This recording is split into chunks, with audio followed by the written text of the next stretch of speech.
चलो पीछे चलो, दो ये छोड़ के चलो, और पीछे रुको, कोई लेने का दरकार नहीं, चलो यहाँ ये वाला इसको पार नहीं करना कोई। तो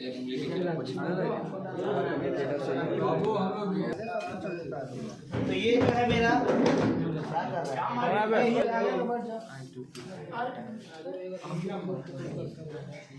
चलो ना आप पीछे चलो, हेलो थोड़ा आप पीछे चलो, टाइल्स का 2 टाइल्स का पीछे ही रहो। ये फिशर का क्या है, फिशर का स्मार्ट पोजिशनर है, DVC 6000 सीरीज का पोजिशनर है, ठीक है। अभी जो लेटेस्ट फिशर का स्मार्ट पोजिशनर चल रहा है 6200 का मीन्स 62 सीरीज का स्मार्ट पोजिशनर फिशर कंपनी का चल रहा है। वर्ल्ड में टॉप ब्रांड जो है, वर्ल्ड का सबसे टॉप ब्रांड फिशर का आपका पोजिशनर होता है। तो फिशर का पोजिशनर में सेम वैसा ही यहाँ पे इलेक्ट्रिकल कॉइल है और ये आपका न्यूमेटिक रिले है, प्रेशर गेज दिया हुआ है, यहाँ पे पॉट है। जैसे हम लोग जो वहाँ देखे वहाँ 2 पोजिशनर था, एक सिंगल एक्टिंग वाला था, एक डबल एक्टिंग पोजिशनर था, ठीक है। मतलब पोजिशनर में भी सिंगल एक्टिंग आता है और डबल एक्टिंग आता है, 2 ट्यूब निकल कर एक्चुएटर में जाएगा। क्लियर हो गया? ये डबल है सर, वो सिंगल है, वो डबल है, ठीक है। तो ये सारा चीज़ है। पर पोजिशनर में यहाँ पर ये रिले का एक कोड होता है, relay A, relay B, relay C। उतरो चलो आप पीछे चलो, तो तुम लोग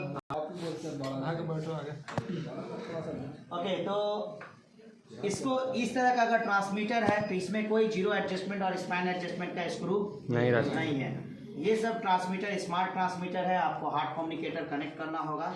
हार्ड कम्युनिकेटर कनेक्ट करने के बाद आप ये सब पोजिशनर जो है स्मार्ट पोजिशनर है। इसको ये करने के लिए आपको हार्ड कम्युनिकेटर कनेक्ट करना होगा। हार्ड कम्युनिकेटर कनेक्ट करने के बाद आपको क्या कर सकते हैं, डायरेक्ट इसको कैलिब्रेशन मेन्यू में जाने के बाद ऑटो ट्रैवल कैलिब्रेशन आप जैसे ही इनिशिएट करेंगे ये क्या करेगा, वाल्व को खुद से 0 पोजीशन पर लेके जाएगा। वाल्व का मतलब पूरा एयर सप्लाई निकाल देगा। अगर air fail to close valve है तो 0 में जाएगा, अगर फेल टू ओपन वाल्व है तो 100 में चला जाएगा, ठीक है। उसके बाद क्या करेगा, वाल्व का एयर सप्लाई को बढ़ाएगा और देखेगा कि कितना वाल्व मूव होके जा रहा है। तो इस तरह से 0 और 100 करके दोनों पोजीशन को कंफर्म करेगा। कंफर्म हो जाने के बाद आपको बताएगा कि वाल्व कैलिब्रेशन सक्सेसफुल कंप्लीटेड। अगर कोई प्रॉब्लम हुआ तो आपको बताएगा वाल्व कैलिब्रेशन फेल, ठीक है। तो इसमें क्या क्या चीज होता है, देखिए ये जो है आपका फीडबैक लिंक है, ठीक है। ये क्या है, फीडबैक लिंक है। ये जब मेरा वाल्व रोटेट होगा मैकेनिकली ये कनेक्टेड होगा इस तरह से, तो ये मेरा स्टेम से इस तरह से कनेक्टेड होगा। तो जैसे जैसे स्टेम ऊपर जाएगा वैसे वैसे ये ऊपर नीचे होगा। समझ में आ गया? तो अगर देखो अभी अगर हम इसको मूव कर रहे हैं तो अभी यहाँ पे हमको पोजीशन बता रहा है 25%। कितना बता रहा है वाल्व का ट्रैवल पोजीशन, यहाँ पे लिख रहा है ट्रैवल, ठीक है। अभी आ रहा है 19, ठीक है। यहाँ पे 19 पोजीशन बता रहा है वाल्व का ट्रैवल पोजीशन। ये आपको इसमें इस तरह से ट्रैवल पोजीशन भी बताएगा। तो हम इसको अगर ऊपर करते हैं तो यहाँ पे अभी ट्रैवल पोजीशन हो गया 32। जैसे जैसे ऊपर जा रहा है ट्रैवल पोजीशन क्या हो रहा है, बढ़ रहा है। जैसे जैसे ये नीचे जाएगा सेंसर, ट्रैवल पोजीशन क्या होगा, घटेगा। जैसे ये सेंसर जैसे जैसे ऊपर जाएगा ट्रैवल पोजीशन बढ़ेगा, जैसे जैसे नीचे जाएगा घटेगा। समझ में आ गया? तो उस हिसाब से वाल्व का मूवमेंट के हिसाब से ये अपना ट्रैवल पोजीशन डिसाइड कर लेता है कि ये 0 है और ये 100 है। पहले के ये जो पोजीशनर है ये ओल्ड मॉडल है, अब ये भी मार्केट में नहीं है, एब्सोल्यूट मॉडल है, ठीक है। अभी मैग्नेटिक अरे टाइप का आता है। मैग्नेटिक अरे में क्या कर दिया, इसमें दोनों में एक दूसरे को लिंक करना पड़ता था। मैग्नेटिक में एक फ्लैपर के जैसा होगा जो स्टेम से कनेक्टेड होगा।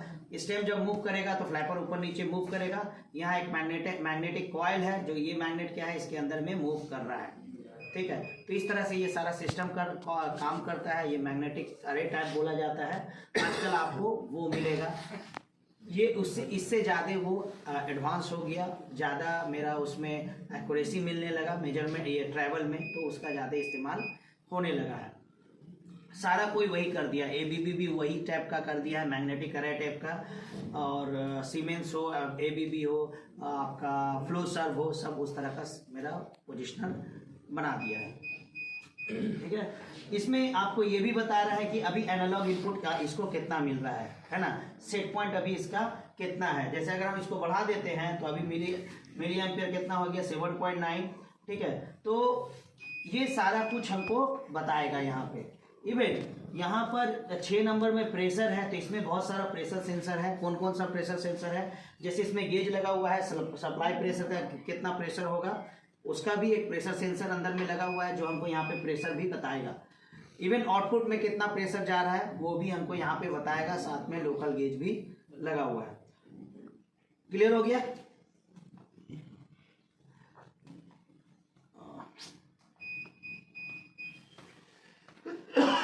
उसके बाद हम इसका सेटिंग में जाएंगे। अगर हमको कैलिब्रेशन करना है तो कहाँ जाएंगे? कैलिब्रेशन 4 नंबर में। यहाँ पे हमको लिखा है एनालॉग इनपुट कैलिब्रेशन, मतलब अगर डिस्प्ले आप कुछ मिलीएम्पेयर 6-8 दे रहे हो पर डिस्प्ले में गलत दिखा रहा है तो वो भी आप एडजस्ट कर सकते हो।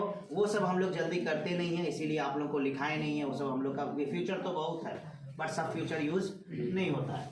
उसके बाद लिखा है ऑटो कैलिब्रेशन ट्रैवल। तो आपको जैसे ही आप ऑटो कैलिब्रेशन ट्रैवल में जाएंगे तो जैसे आप इंटर करेंगे तो आपको मैसेज देगा calibration will cause sudden change in instrument output. क्या करेगा? अगर आप इसको एक्टिवेट करते हैं तो सडन चेंज क्रिएट करेगा। मतलब जैसे वाल्व आपका 40% ओपन था तो कैलिब्रेशन को जैसे ही आप एक्टिवेट करेंगे तो वाल्व क्या होगा? 0 में जाएगा। तो सडन चेंज हुआ ना। मान लीजिए आपका प्रोसेस लाइन में प्रोसेस का फ्लूइड का फ्लो हो रहा है, पूरा प्लांट चल रहा है, तो सडन बंद हो जाएगा फ्लो। तो डाउन स्ट्रीम में अगर कुछ ऐसा ट्रांसमीटर लगा हुआ है जो लो होने पे बंद करेगा, या जब वाल्व कैलिब्रेशन के लिए फुल 100% ओपन होगा तो पता चला मैक्सिमम फ्लो चला जाएगा, डाउन स्ट्रीम में कुछ हो सकता है। तो हम जब भी कोई वाल्व का कैलिब्रेशन करेंगे ऑनलाइन लाइन पे तो हमको चाहिए कि ये कंफर्म कर लेना कि मेरा वाल्व जब 100% ओपन होगा तो प्रोसेस को कोई अफेक्ट नहीं होगा। या तो फिर अगर उस लाइन में कोई मैनुअल आइसोलेशन वाल्व लगा हुआ है तो हम क्या करेंगे? मैनुअल आइसोलेशन वाल्व को बंद करेंगे। ठीक है, तो बंद कर देंगे। तो आप बंद कर देंगे। अगर मैनुअल आइसोलेशन वाल्व बंद है, कंट्रोल वाल्व ओपन क्लोज भी हो रहा है तो कोई फर्क नहीं पड़ेगा। तो ये सब चीज का हमको बहुत जरूरी ध्यान देना है। हाई प्रेशर लाइन में आप काम कर सकते हैं। हाई प्रेशर लाइन वगैरह में इस तरह का कुछ हुआ तो हो सकता है कि डाउन स्ट्रीम में कुछ हो जाए। ठीक है, तो आपको ये कभी भी स्ट्रोक चेक करते समय, कैलिब्रेशन करते समय सबसे पहले ऑपरेटर का परमिशन लेना चाहिए, ऑपरेटर से डिस्कस कर लेना चाहिए। आपको ऑपरेटर को बता देना चाहिए कि हम कैलिब्रेशन करने जा रहे हैं। कैलिब्रेशन करते समय मेरा वाल्व जो है 0% मूव होगा, 100% मतलब फुल ओपन होगा, फुल क्लोज होगा, और ये कई टाइम्स हो सकता है। ठीक है, और ये टाइम भी ले सकता है। ऐसे अगर सब कुछ अच्छा रहा तो आपका 15 मिनट में हो जाएगा, पर अगर कभी कभी क्या है, ये सब माइक्रो प्रोसेसर बेस्ड है। ठीक है, तो इसको परफॉर्मेंस नहीं समझ में आता है तो टाइम लग जाता है। इसमें एक और ऑप्शन होता है बायस सेटिंग। एक्चुअली उतना हम डिटेल्स में नहीं गए आप लोग का। 0% जाएगा, 100% जाएगा, उसके बाद 50% में आके उसका बायस सेट करेगा, तब जाके उसमें थोड़ा टाइम लगता है, फिर जाके कैलिब्रेशन कंप्लीटेड का आपका मैसेज आएगा। क्लियर हो गया? इसमें बाईपास सिस्टम नहीं होता सर? कहाँ बाईपास? मान लिया लिक्विड हमको रोकना नहीं है, हम कैलिब्रेशन कर रहे हैं कंट्रोल वाल्व। बाईपास इसमें होगा या लाइन में होगा? लाइन में। तो डिजाइन पे डिपेंड करता है ना। आपके पास पैसा है तो इन्वर्टर घर में लगाएंगे, नहीं है तो इलेक्ट्रिसिटी में चलेंगे। बहुत सारे कंपनी में ऐसा है। बहुत वो डिपेंड करता है कि क्रिटिकल कितना है आपका उस लाइन का प्रोसेस। हम तो उस दिन बताए थे ना बाईपास ओवरराइड क्या होता है, bypass mechanical bypass, electrical bypass. ठीक है, तो ये डिपेंड्स करता है कि डिज़ाइन कैसा हो रहा है। क्रिटिकल को देखते हुए कितना आपका क्रिटिकल है उसी हिसाब से सब कुछ होता है। अगर क्रिटिकल मेरा प्लान नहीं है तो क्यों बाईपास है ना उसमें डिज़ाइन में। ओके, तो ये हो जाने के बाद हम इसको अबॉर्ट कर देते हैं क्योंकि वाल्व तो है नहीं इसमें। ये हो जाने के बाद आप इसमें मैनुअल कैलिब्रेशन का भी ऑप्शन है, तो आपको मैनुअल कैलिब्रेशन भी, जैसे अगर ऑटो कैलिब्रेशन सक्सेस नहीं हो रहा है तो आप मैनुअल कैलिब्रेशन के लिए ट्राई कर सकते हैं। ऑफकोर्स मैनुअल कैलिब्रेशन के लिए आपको ये खुद गाइड करेगा कि आपको क्या करना है। तो जो गाइडेंस में आपको वो इंस्ट्रक्शन दे रहा है, अगर आपको उस इंस्ट्रक्शन को समझने का अंडरस्टैंडिंग है तो आप कंप्लीट कर लोगे। अंडरस्टैंडिंग नहीं है, बोलेगा ई होगा वो होगा, सब में यस मारोगे और सब कुछ वही हो जाएगा, नंबर वो डिलीट हो गया है, क्या करें। ठीक है, तो वो है। उसके बाद जो है हमारा स्ट्रोक चेक, इसमें एक स्ट्रोक चेक का ऑप्शन दिया है। जैसे आप मिली एम्पेयर को खुद से बढ़ा सकते हैं, घटा सकते हैं। आप चाहे तो DCS से कमांड मत दीजिए, यहीं से स्ट्रोक चेक ऑप्शन में जाके 0%, 25, 50, 75% आप वाल्व को मूव कर सकते हैं। ठीक है, ओके। उसके बाद हम जाएंगे डिटेल्स, ये बेसिक सेटअप में जाते हैं।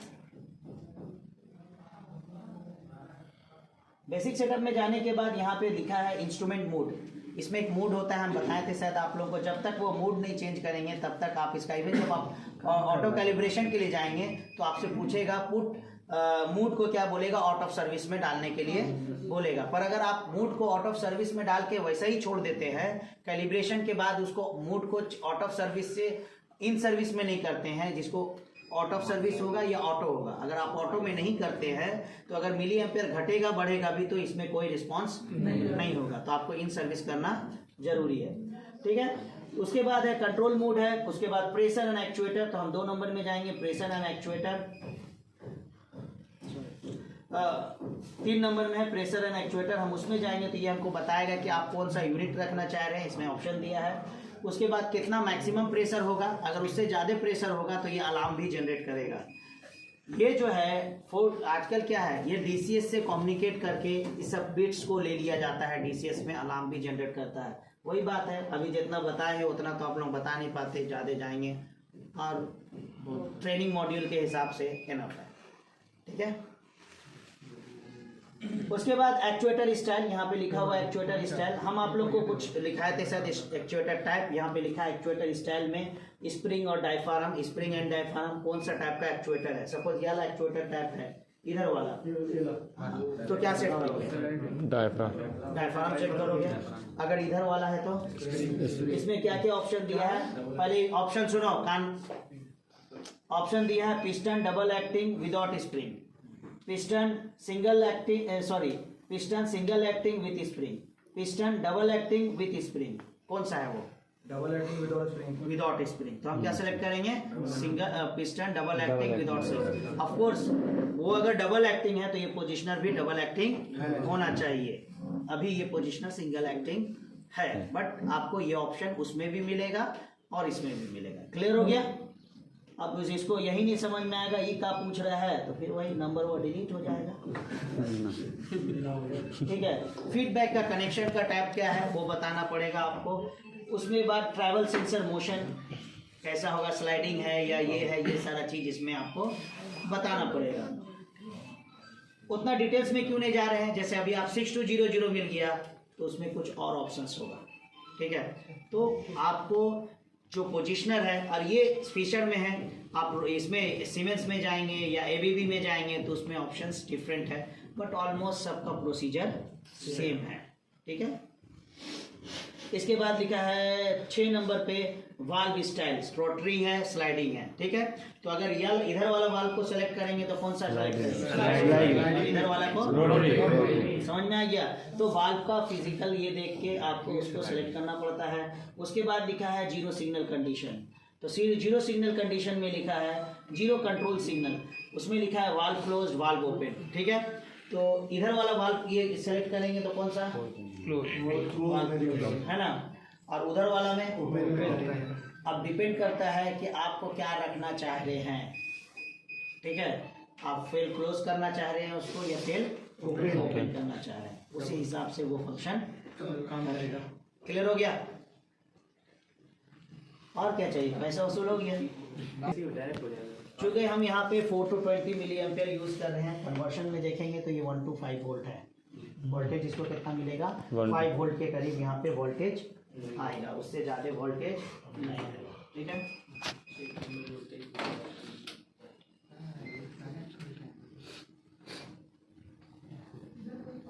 ओके 9 वोल्ट के करीब आ रहा है। ठीक है, तो ज़्यादा यहाँ पे वोल्टेज नहीं होगा, हम डायरेक्ट सिमुलेटर का इस्तेमाल कर रहे हैं इसलिए हमको रेजिस्टेंस नहीं चाहिए। ओके, तो आप जो है कैलिब्रेशन, अगर ये पोजिशनर डायरेक्टली कंट्रोल रूम से कनेक्टेड है, पीएलसी से कनेक्टेड है, तो क्या आपको सिमुलेटर का दरकार है कैलिब्रेशन करने के लिए? नहीं है, क्योंकि ये ऑटो कैलिब्रेशन है। पर वाला पोजिशनर में आपको सिमुलेटर का दरकार है। या तो आप सिमुलेटर का इस्तेमाल करेंगे या डीसीएस से 0% 25-50% से देंगे आपको, पर देखना होगा कि एग्जैक्टली उतना करंट ही आ रहा है कि नहीं। आप हो सकता है मल्टीमीटर को सीरीज में लगाएंगे, पर बेस्ट क्या है मेरे लिए, अगर मेरे पास सिमुलेटर है तो हमको उतना क्यों वहाँ से कम्युनिकेट करना, यहाँ से कम्युनिकेट करना, डायरेक्ट हो जाएगा। क्लियर, चलो।